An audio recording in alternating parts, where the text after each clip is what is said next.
Hello friends, प्यारे बच्चों। आज हम लोग फिजिकल केमिस्ट्री में थर्मोडायनेमिक्स शुरू करने जा रहे हैं। तो आपको पहले हम ये एक्सप्लेन कर दें कि थर्मोडायनेमिक्स क्या होती है, और उसके बाद हम वन बाय वन यहाँ पर कुछ जो प्रोसेस होते हैं, जो सिस्टम है, उसको हम एक्सप्लेन करेंगे, ताकि आपको यहाँ पर थर्मोडायनेमिक्स पढ़ने से पहले हमारे सारे सिस्टम के बारे में जानकारी हो। तो सबसे पहले अगर हम बात करें thermodynamics, what is thermodynamics?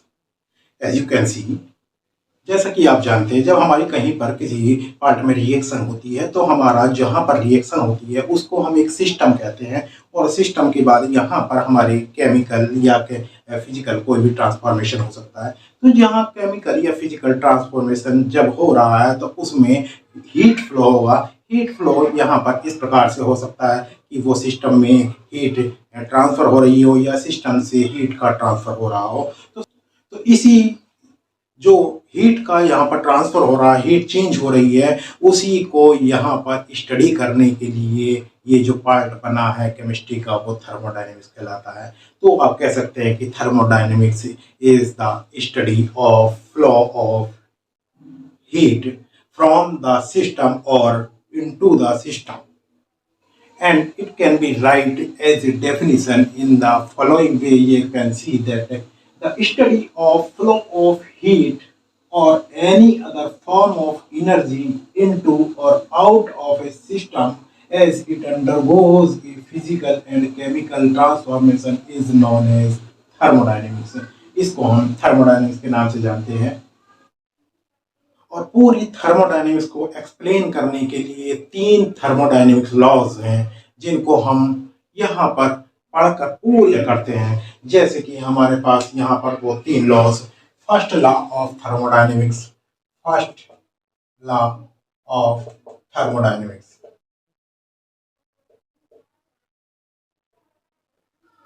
Second law of thermodynamics, and the third law of thermodynamics। इस प्रकार से यहाँ पर तीन लॉज पूरी थर्मोडायनेमिक्स को एक्सप्लेन करते हैं। और इसके बाद अगर हम बात करें कि हमारी जो रिएक्शन का सिस्टम है, उसमें आता है next part, system, boundary and surrounding. What is system, what is boundary and the surrounding. जैसे कि हम यहाँ पर बात करें सिस्टम की, सपोज हमारे पास यहाँ पर इस वेसल में एक रिएक्शन हो रही है। यस, इस वेसल में जब हमारे पास रिएक्शन हो रही है, तो सच टाइप ऑफ सिस्टम, ये हमारे पास सिस्टम का रोल फॉलो करता है। इस वेसल में रिएक्शन हो रही है, दिस इज द सिस्टम, ये हमारे पास सिस्टम है। और अगर बाउंड्री की बात करें, तो ये जो हमारे पास ये बाउंड्री है, ये जो बाउंड्री है, this is called as boundary. Boundary एक इमेजिनरी लाइन या कंप्लीट हमारा बंद सिस्टम भी हो सकता है, वो कंप्लीट लाइन भी हो सकती है। And the surrounding area of this is called as surrounding. System के बाहर का एरिया है, वो हमारा सराउंडिंग एरिया कहलाता है। इस तरीके से हमारे पास यहाँ पर सिस्टम होता है, बाउंड्री होती है और सराउंडिंग होती है। और अगर एक डेफिनेशन के रूप में हम उसको एक्सप्लेन करना चाहें, तो हम इस प्रकार से उसको रिप्रेजेंट करेंगे: a system is that part of the universe, a system is that part of the universe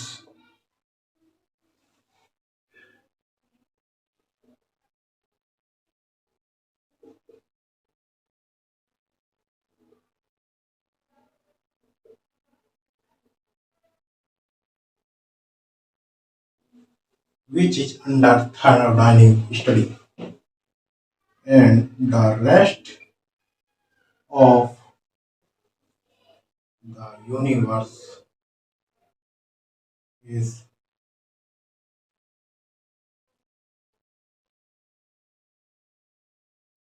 called surroundings. And in the similar way, we can define the rest or imaginary surface separating the system from surrounding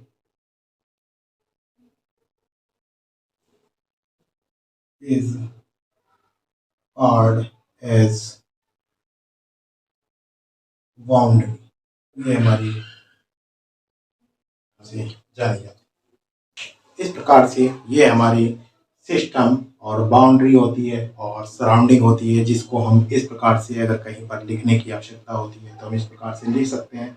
अब now यहाँ पर हमारे पास आता है homogeneous and heterogeneous system. हमारे there are two types of system, one is homogeneous system and other is heterogeneous system. When the system is uniform throughout, then this is called as homogeneous system. When a system is uniform throughout, it is called as homogeneous system.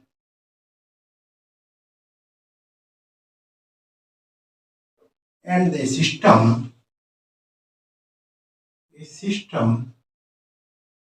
is said to be heterogeneous when it consists two or more than more than two phases. इस तरह से ये दो system होते हैं। जब हमारा through out पूरा एक यूनिफॉर्म सिस्टम होता है, that is called as homogeneous system. और जब हमारे पास एक ऐसा सिस्टम होता है जिसमें कि दो या दो से अधिक फेज होते हैं, that is called as heterogeneous system. तो ये दो प्रकार के सिस्टम होने के बाद अब हमारे पास बारी आती है यहाँ पर टाइप्स ऑफ थर्मोडायनेमिक सिस्टम। यहाँ पर थर्मोडायनेमिक सिस्टम की अगर बात करें तो यहाँ पर थ्री टाइप्स की ये सिस्टम होते हैं। One is isolated system, second is closed system and third is open system. Isolated system, जब यहाँ पर कोई भी सिस्टम हमारा आइसोलेटेड होता है, वो सराउंडिंग से कोई संपर्क नहीं रखता है, that is called as isolated system. जैसे कि हमारे पास बॉयल वाटर फ्लास्क में भरा हो, तो यहाँ पर ना तो एनर्जी और ना ही मैटर ट्रांसफर हो सकता है। तो such type of system where there is no transfer of matter as well as energy. An isolated system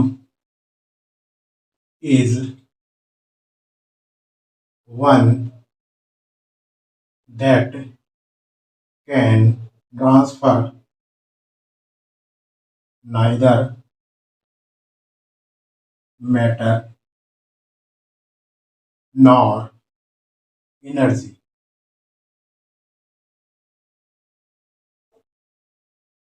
वो सिस्टम जिसमें कि हमारी मैटर या एनर्जी दोनों में से कोई भी चीज़ ट्रांसफ़र नहीं हो सकती, वो आइसोलेटेड सिस्टम के नाम से जाना जाता है। जैसे हमारा यहाँ फ्लास्क, फ्लास्क में हम गर्म पानी भर देते हैं या कोल्ड वाटर भर देते हैं, तो वो ना तो ठंडा है तो ठंडा ही रहेगा, गर्म है तो गर्म ही रहेगा। उसमें किसी भी प्रकार से ना मैटर का ट्रांसफ़र होता है और ना ही एनर्जी का ट्रांसफ़र। नाउ द सेकंड है क्लोज सिस्टम। क्लोज सिस्टम ऐसा होता है जिसमें कि एनर्जी का ट्रांसफर हो सकता है, बट उसमें मैटर का ट्रांसफर नहीं हो सकता। तो such type of system is said to be closed system. A system, a closed system is one which cannot transfer the matter, but the transfer of energy in the form of heat, work, or radiation to and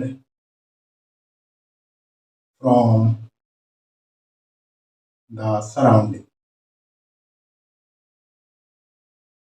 यहाँ पर energy का transfer वो heat work या radiation के through हो सकता है, but matter का ट्रांसफर नहीं हो सकता। और यहाँ पर ओपन सिस्टम, थर्ड सिस्टम जो हमारा होता है, इसमें matter as well as energy का ट्रांसफर हो सकता है। ये बहुत ओपन होगा, जिस प्रकार से कहीं पर भी कोई ओपन सिस्टम हम देखते हैं, that is called as open system. हमारा किसी बर्तन में खाना बनता है, वो पानी वाटर बॉयल कर रहे हैं, that is the open system.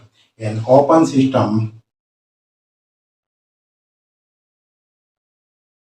is one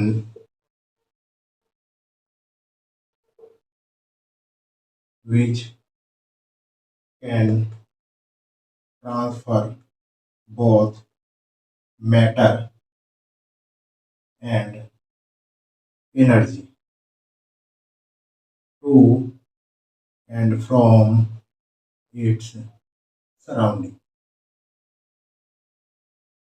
इस प्रकार से ये हमारे पास ओपन, क्लोज्ड और आइसोलेटेड सिस्टम होते हैं। इन सारी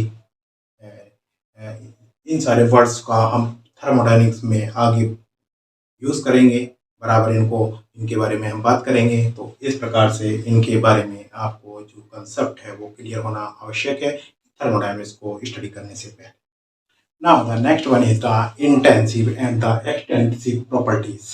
As you can see that intensive properties और एक्सटेंसिव प्रॉपर्टीज, ये दो डिफरेंट टाइप की प्रॉपर्टीज मैटर शो करते हैं।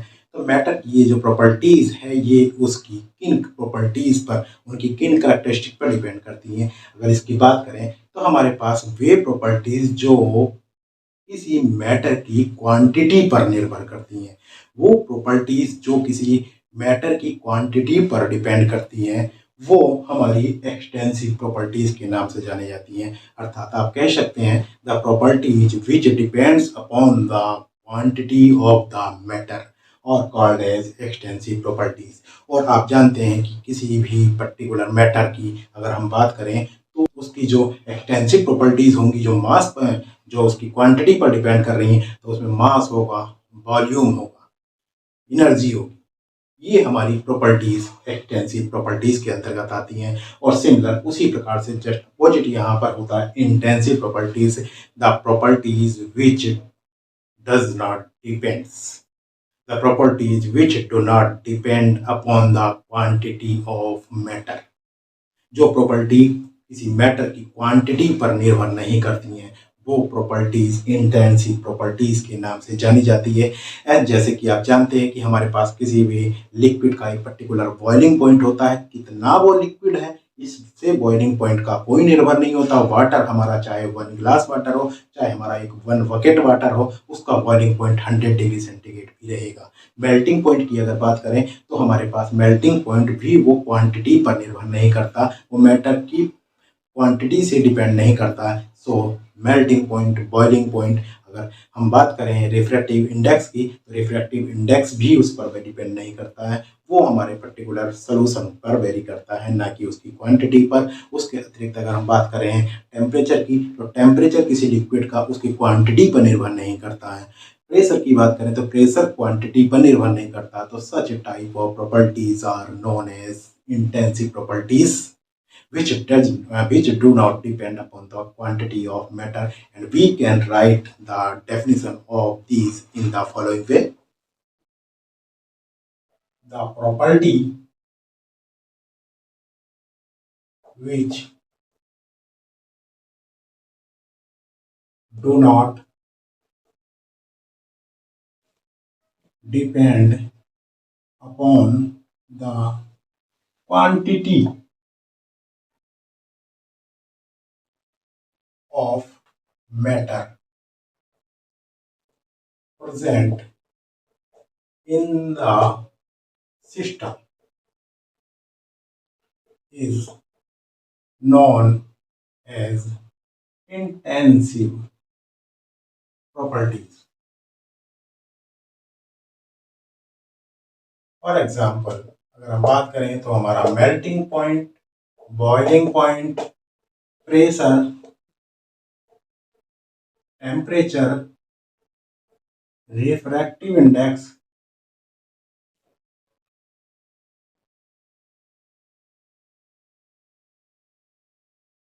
Density, surface tension and viscosity. ये जो हमारी प्रॉपर्टीज हैं इंटेंसिव प्रॉपर्टीज के अंतर्गत आती हैं वगैरह।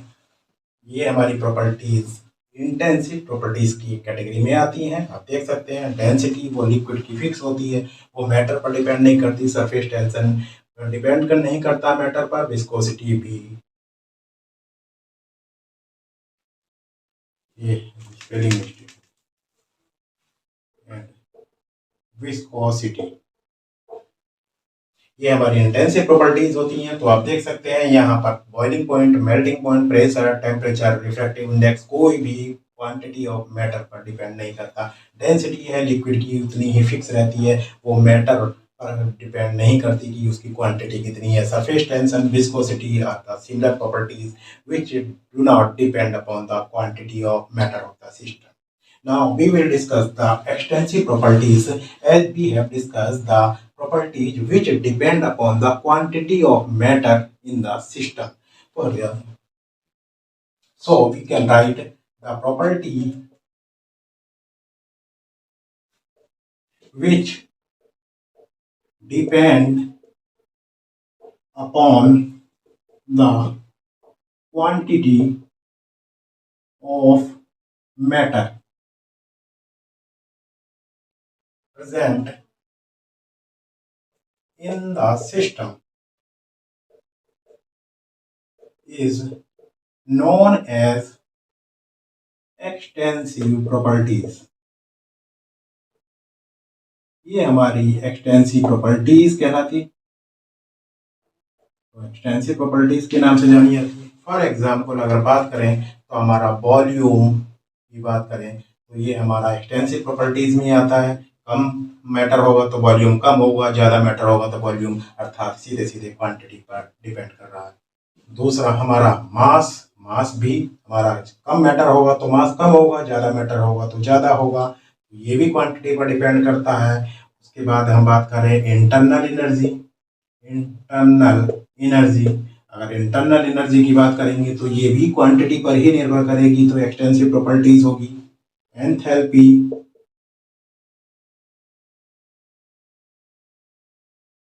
एंड एंट्रोपी, ये हमारे पास एंथैल्पी हो चाहे एंट्रोपी हो सीधे सीधे क्वांटिटी पर डिपेंड करती है। ग्रेटर जितनी ज़्यादा क्वांटिटी होगी उतना ही ये वैल्यू इंक्रीज करेंगी। तो ये सारी डिपेंड करने वाली प्रॉपर्टीज़ हैं जो मैटर पर डिपेंड करती हैं। एक्सटेंसिव प्रॉपर्टीज़ है, इंटेंसिव प्रॉपर्टीज जो मैटर की क्वांटिटी पर निर्भर नहीं करती हैं। तो quantity based, quantity dependent properties हमारी एक्सटेंसिव प्रॉपर्टीज़, और जो क्वांटिटी पर डिपेंड नहीं करती वो इंटेंसिव प्रॉपर्टीज़ के अंतर्गत रखी।